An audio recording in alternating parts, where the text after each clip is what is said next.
Salah satu kantor tempat gue pernah bekerja bisa dibilang crazy. Jinnya usil bukan main. Sesekali keusilannya lucu, tapi enggak jarang juga bikin karyawan enggak betah. Kalau gue betah, karena cari kerjaan susah. Kantornya di Jakarta, bekas rumah, jadi bangunannya pun masih rumah. Lumayan luas.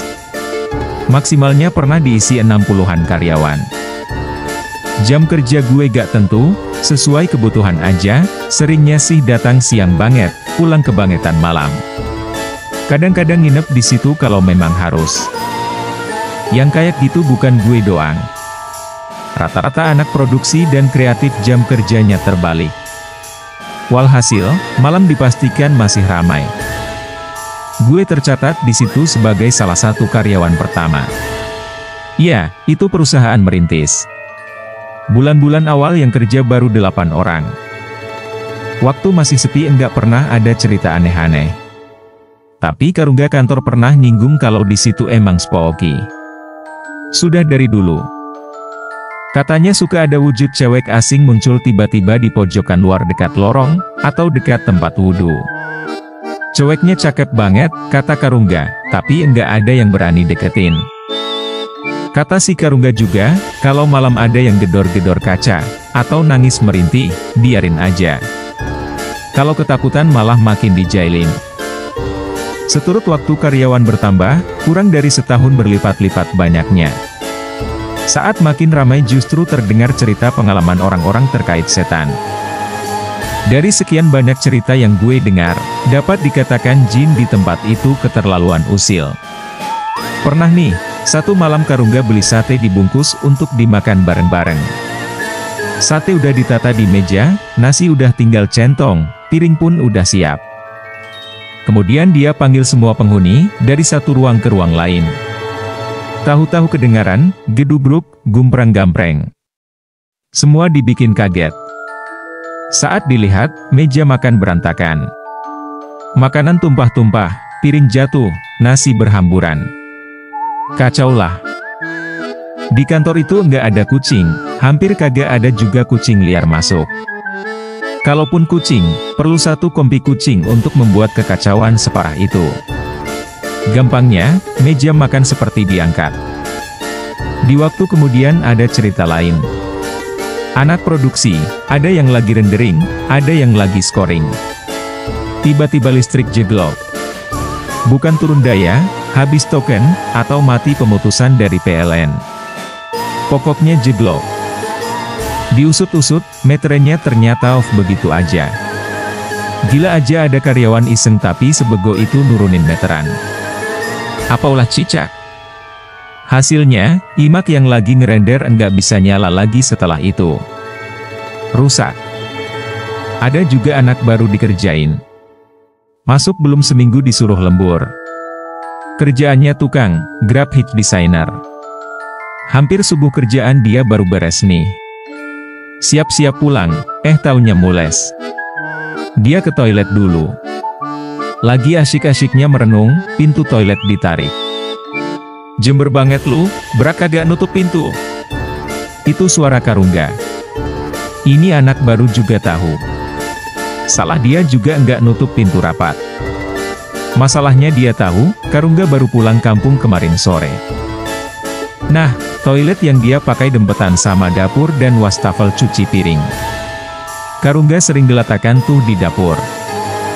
Dan si anak baru dari balik pintu mendengar suara kesibukan di dapur itu. Waktu dengar cerita ini gue ngakak sampai melilit. Gila, lagi asyik ngeden malah diusilin.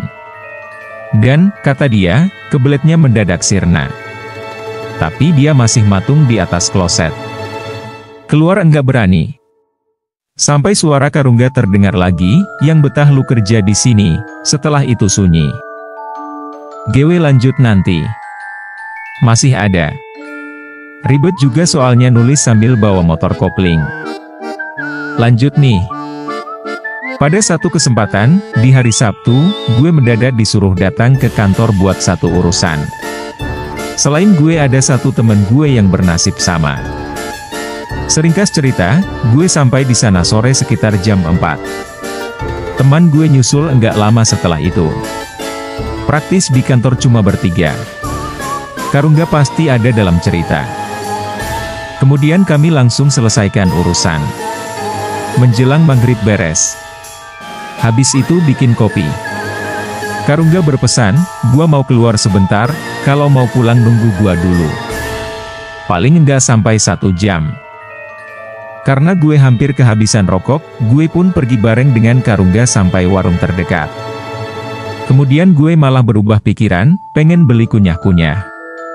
Sewaktu lagi beli cemilan inilah teman gue telepon. Dia emang hobi banget telepon. "Rin, Karungga mana?" "Lagi keluar, sebentar doang katanya." "Lu mau pulang?" "Iya nih, sebentar lagi mau pulang." "Lu di ruang produksi?" "Kagak, emang kenapa?" "Oh, lagi ngopi di teras ya." "Gak kenapa-kenapa. Tadi gue ngobrol sama lu tiba-tiba lu ngilang. Terus gue ngobrol sama Karungga, dia ngilang juga." Teman gue yang malang ini ke toilet sebelum gue keluar. Dan, supaya lebih ger, sengaja gue bilang, "Ya udah, bentar lagi gue balik ke kantor." "Lu lagi di mana sekarang?" "Keluar." "Oh, baru keluar." "Kagak, gue keluar dari tadi, dari lu baru masuk toilet." "Apa yang terjadi berikutnya, Yoreo Bun?" Dari ujung jalan gue melihat kawan itu, keluar dari kantor, berjalan setengah berlari menyusul gue. Panik mukanya. Padahal udah bapak-bapak tertawa terbahak-bahak. Wah, dia cerita panjang lebar. Ngobrol begini begitu. Gue keluar udah 15 menit sebelum dia telepon. Selama itu juga dia asyik ngobrol sama enggak tahu siapa. Ngebanyol lagi katanya, kadang-kadang ketawa bareng. Meskipun sudah banyak cerita, gue sendiri cukup lama enggak mengalami diusik jin di kantor itu, hingga jatahnya pun tiba. Satu malam gue ikut meeting untuk pitching event salah satu organisasi. Kebetulan sebelumnya pernah juga garap produk serupa, jadi, gue disuruh ngambil beberapa barang di gudang. Gue segera meluncur. Di bagian belakang kantor ada sebuah gudang yang terletak di loteng. Tangganya kayu, sempit, dan tempat itu gelap karena kabel lampu sering putus digigit tikus. Gue naik aja tanpa pikiran macam-macam. Nah, di bawah gudang itu ada satu ruangan yang kadang dipakai buat ngobrol. Lantai gudang itu sendiri jadi plafon ruang bawah. Suara tembus deh pokoknya.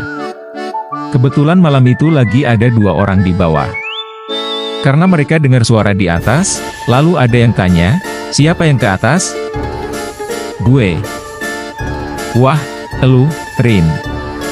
Cari apaan lu?" "Buku." "Hati-hati lu di atas. Katanya di situ yang paling horor." "Ya kali."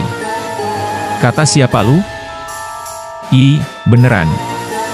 Lu tanya aja Karungga." Sambil ngeladenin orang-orang di bawah gue terus nyari barang di rak dan lemari. Gue sama isu paranormal cenderung cuek, walau kadang ada juga yang berasa ngeri. "Udah dapat belum?" "Belum." Diumpetin si Neneng kali itu MAH. "Neneng tuh lagi di bawah, duduk dekat lu." Hahaha. Baru saja gue ikut ketawa, tanpa diduga, dari bawah terdengar keyes. Lalu sepi. Gue panggil mereka satu-satu nggak nyahut. Sepertinya mereka keluar. Gue nggak tahu persis, tapi kayaknya mereka teriak agak panik gitu. Daripada sibuk ngurusin orang, gue cari lagi yang harus dicari. Kemudian, gue dengar bunyi derit mengilukan, disusul bunyi benda jatuh. Gue datangi sumber bunyi itu, yang sepertinya dari balik rak arsip susun. Sebuah lemari besi yang terbuka. Di lantai gue lihat buku yang gue cari-cari. Artinya buku itu ada di dalam lemari. Gue sendiri enggak nyangka ditaruh di situ, lemarinya belum sempat gue periksa, karena yang gue tahu, buku, dokumen hasil semua kegiatan perusahaan adanya di rak susun. Oke, "Terima kasih bantuannya," kata gue sopan, "enggak lupa tutup pintu lemari besi, daripada dia yang nutup." Lalu gue siap pergi dari gudang. Sebelum keluar gue dengar lagi suara mendeham keras beberapa kali dari belakang. Sampai di bawah gue enggak ketemu dua anak yang tadi. Tapi selesai meeting gue ketemu mereka. Ternyata tadi bukan dua orang di ruang bawah gudang, melainkan tiga. Tanpa gue tanya mereka langsung berlomba-lomba cerita. Katanya, waktu lagi ngobrol sama gue di atas, mereka melihat dua jendela kecil di atas ruang itu menutup dengan sendirinya. Katanya cantolan jendelanya sampai masuk rapat gitu. Setelah itu nggak ada apa-apa lagi, tetapi itu membuat mereka kalang kabut, lari. Walau itu nggak perlu ditakutkan, ya, pikiran orang lain bisa jadi berbeda. Atau mungkin sebenarnya masih ada, tapi semuanya keburu kabur. Gue enggak terlalu lama di kantor itu, karena harus dipindahkan ke kantor yang baru seiring berkembangnya bisnis perusahaan itu. Tapi kantor lama masih jalan. Sebenarnya banyak lagi yang bisa diceritakan dari tempat itu. Gue pilih yang unik-unik aja. Yang paling sering justru penampakan berwujud fisik. Karungga kayaknya enggak bohong. Kata orang-orang yang pernah lihat, cakep. Dan, di kantor yang baru rupanya sama saja, banyak cerita semacam itu. Lucunya, di tempat yang ini gue justru sering banget diusilin. Tamat.